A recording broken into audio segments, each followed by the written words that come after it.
환상의 질주가 새롭게 시작된다. BMW와 함께라면 달리는 것조차 잊지 못할 하나의 감동. BMW 3 시리즈.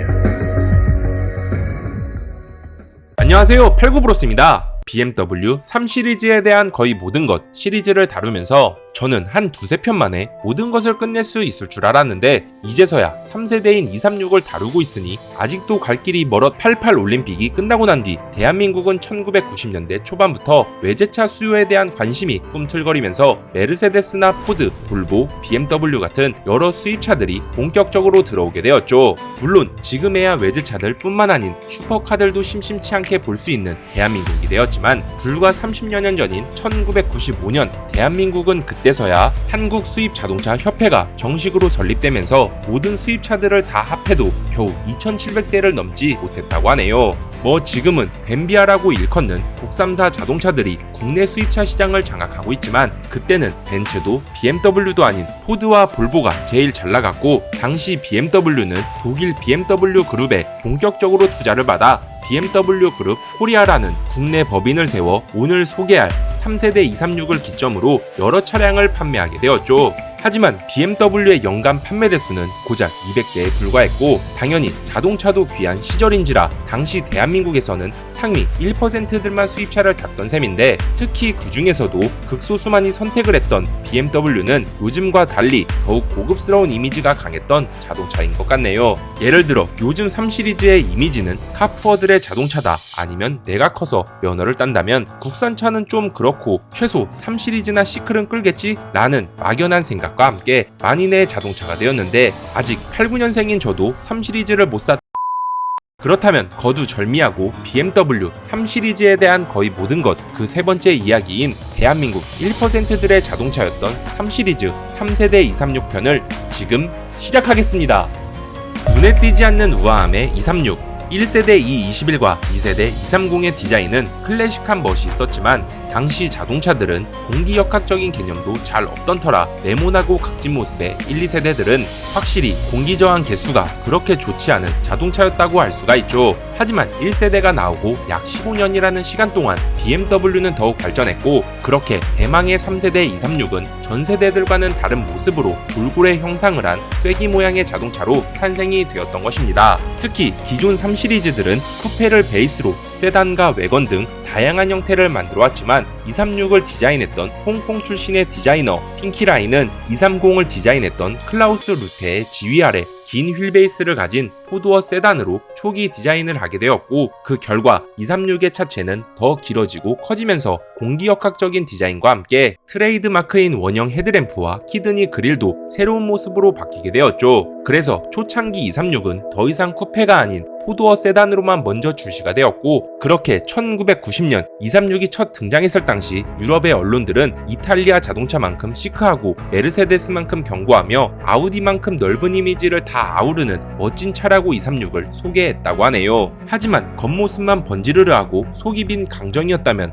35년 가까이 지난 이 236이 이렇게까지는 회자가 안 되었을 텐데, 236은 커진 덩치만큼 그 출력도 향상되어 3 시리즈 역사상 최초로 모든 모델들이 100마력을 넘는 자동차가 되었다고 합니다. 물론 이 외에도 236은 1, 2세대보다 엔진을 더 뒤쪽으로 배치하면서 완벽한 50대 50의 중량 배분으로 커진 몸집 대비 스포츠성을 더욱 갖추게 되었고, 특히 1, 2세대에서 가장 문제가 되었던 후륜의 세미 트레일링함 서스펜션은 BMW의 새로운 로드스터 Z1에서 이미 검증이 된 ZXL 멀티링크 서스펜션을 장착하며 1, 2세대보다 더욱 오버스티어를 최소화했다고 하네요.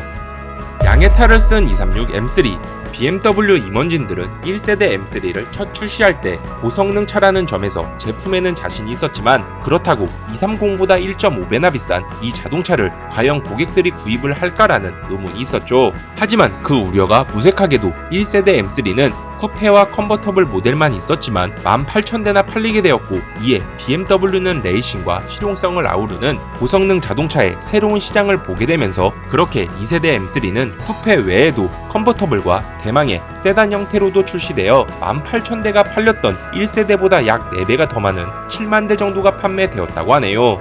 다시 돌아와 1세대의 퓨어 레이싱 DNA는 품고 있고 236의 현대적인 디자인과 향상된 편안함으로 2세대 M3는 그 개발 과정부터 일상적인 실용성을 완전히 새로운 수준으로 끌어올린 로드카로 개발이 되었는데, 특히 1세대 M3는 아무리 고회전에 고출력, 고성능 엔진을 얹었다곤 하지만 그 태생부터 2리터대의 4기통 저배기량 엔진이었던지라 BMW는 2세대 M3를 개발할 때 가장 최우선적으로 더 높은 배기량의 엔진으로 설계를 했다고 합니다. 그렇게 236 M3는 M3 최초로 BMW의 자랑이자 실키6라고 불린 3.0리터의 직렬 6기통 자연흡기 엔진이 탑재되었고, 또 BMW 전 모델을 통틀어 최초로 바노스도 적용이 되었죠. 바노스라 이게 무엇인지 모르는 분들을 위해 간단히 설명을 해보면, 혼다 V8 같이 가변으로 캠축을 조정하는 장치로 낮은 RPM에서는 밸브의 개방 타이밍을 늦춰 아이들링의 품질 향상을 통해 엔진을 더욱 부드럽고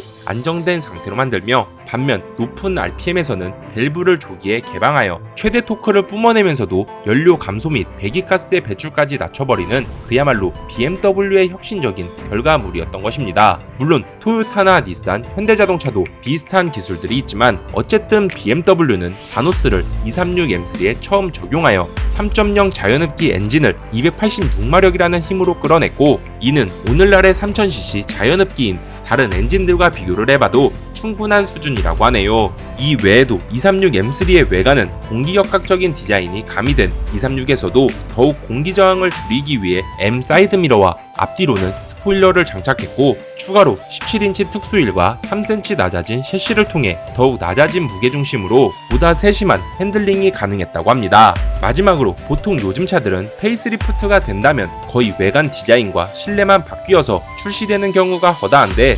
1995년 페이스리프트를 거쳐 재등장한 236 M3는 방향 지시등이 노란색에서 하얀색으로 바뀐 것이 가장 큰 차이라고 할 정도로 디자인적인 면에서는 큰 변경이 안 되었다고 하네요. 하지만 엔진을 보면 3.0에서 3.2로 그 배기량이 늘어났고, 바노스 역시도 더 업그레이드된 더블 바노스가 적용되어 제로백은 5.5초에 최고 출력은 321마력을 낼 수 있는 차량이 되었다고 합니다. 게다가 변속기에서도 236 M3는 또 한 번의 진화를 거쳐 5단 수동에서 6단 수동으로 변경되었고, 이 외에도 모터스포츠를 통해 쌓아올린 기술들로 발로 밟는 클러치 없이 기어 시프트를 통해 변속을 하는 시퀀셜 타입의 SMG를 또다시 BMW 최초로 도입하기도 했죠.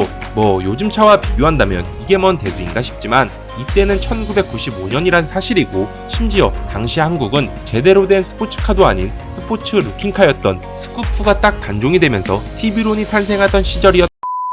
어쨌든 BMW에서 최초로 적용된 다양한 기술들이 236 M3에 과감히 탑재되어 있는 것을 보면 확실히 BMW 엔지니어들이 이 스포츠 세단을 얼마나 철저하게 교양 있는 신사로 만들려 했는지 많은 노력들이 보이는 것 같습니다. 1900년대 BMW의 마지막을 장식했던 3세대 236과 2세대 236 M3에 대한 이야기는 여기까지이며, 다음 영상에서는 실크처럼 부드럽다는 BMW의 직렬 6기통 엔진 실키6와 새천년의 포문을 열었던 246 등 다양한 내용을 더 다뤄보도록 하면서 이번 영상은 여기서 마치도록 하겠습니다. 오늘의 정보는 어떠셨나요? 재밌게 보셨다면 좋아요와 구독 부탁드리겠습니다. 끝.